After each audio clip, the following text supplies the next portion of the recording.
আয়তনে বাংলাদেশের বড় জেলা কোনটি?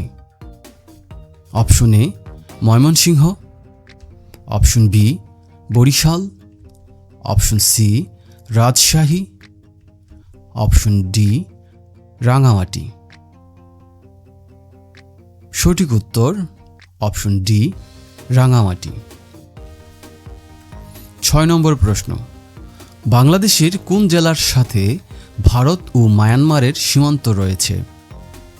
Option A Cox's Bazar, option B Bandarban, option C Khagrachari, option D Rangamati. সঠিক উত্তর option D Rangamati.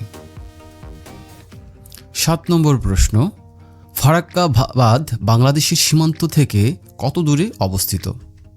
Option A 24.7 kilometre,